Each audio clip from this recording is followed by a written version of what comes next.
Huwag na tayo extend.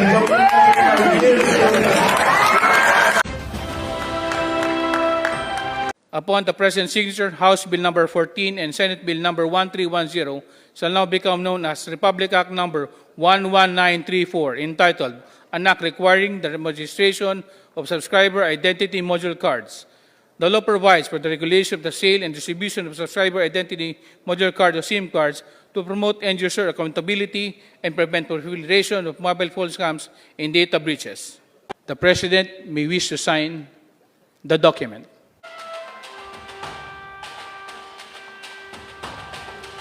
May we invite everyone to face the cameras for a quick photo opportunity.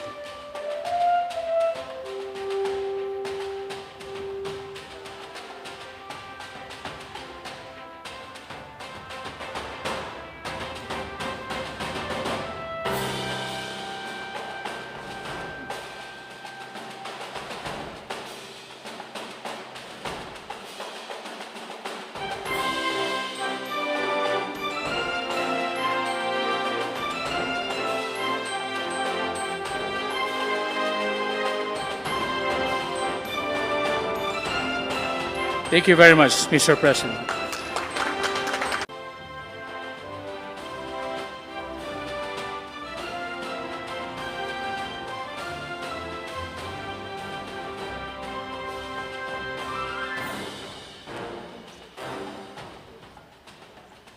Thank you, Mr. President, and thank you, distinguished guests.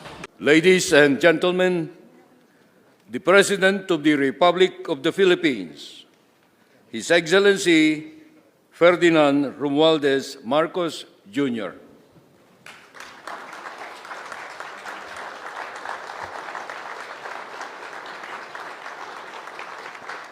Thank you very much, Vice President Sara Duterte. Please take your seats.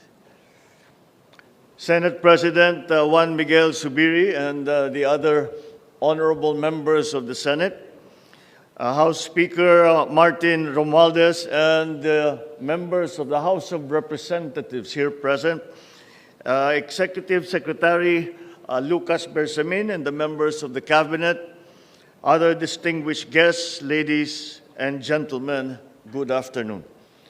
I am pleased to join you here as we sign into law the SIM Card Registration Act. With the signing of this act, we will finally achieve what has long been overdue, an effective means of regulating the issuance of SIM cards to curb the spread of spam text messages and scams.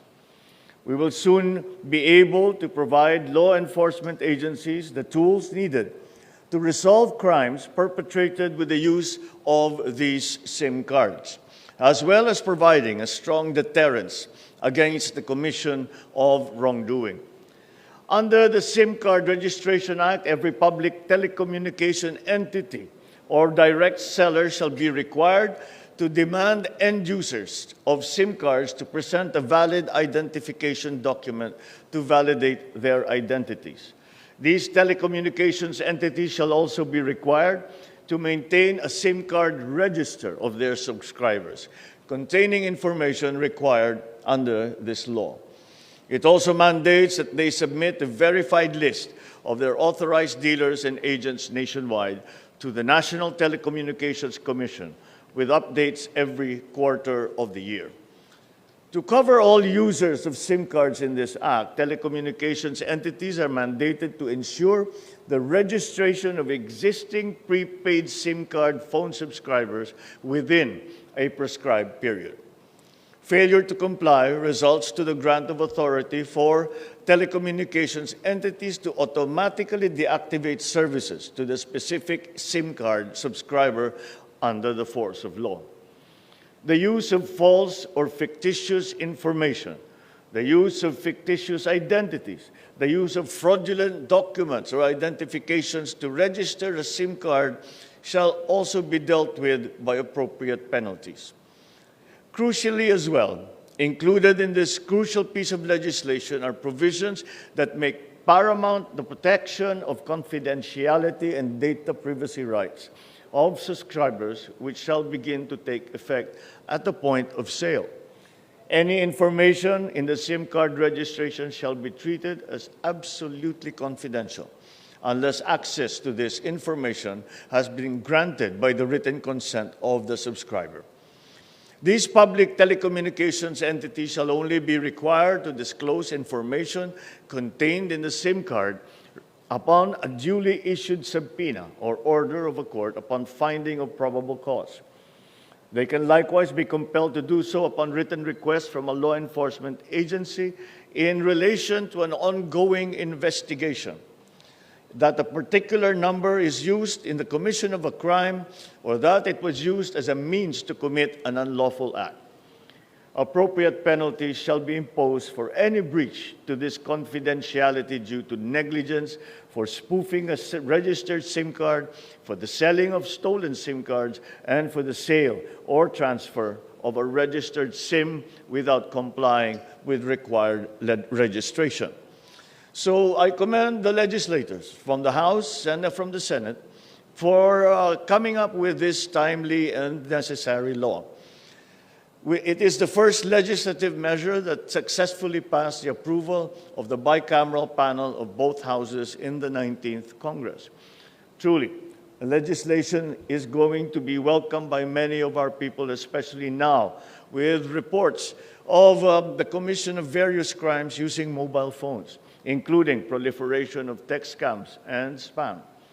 Indeed, with the signing of this law, we set the important tone that it is our national policy to ensure that technology shall only be used to improve our people's lives.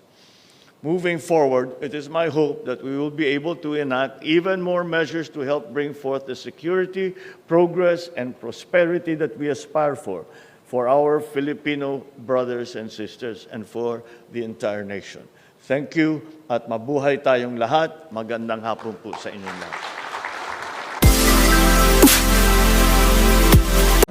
Tayo extend.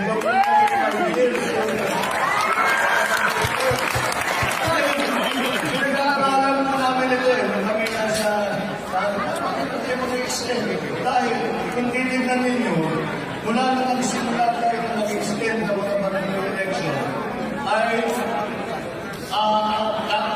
kung titignan ninyo, more or less on average, 5 years na rin ang pagsak ng termino ng mga barangay official. So, imbis na nag-extend tayo ng extend, hindi na malaman kung ano nalalagay nyo. Pagka na natin ang rule, gawin na natin 5 years barangay.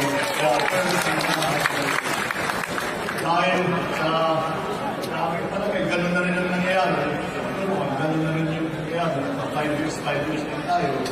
At kung nasusunod talaga natin, ang local government ko, tatlo, dahil tayo na-election tayo, bago at napakahirap naman yan, mahirap makapagod ng ating trabaho, mahirap makabuelo, mahirap makasimula, mahirap tapusin ang makasimula.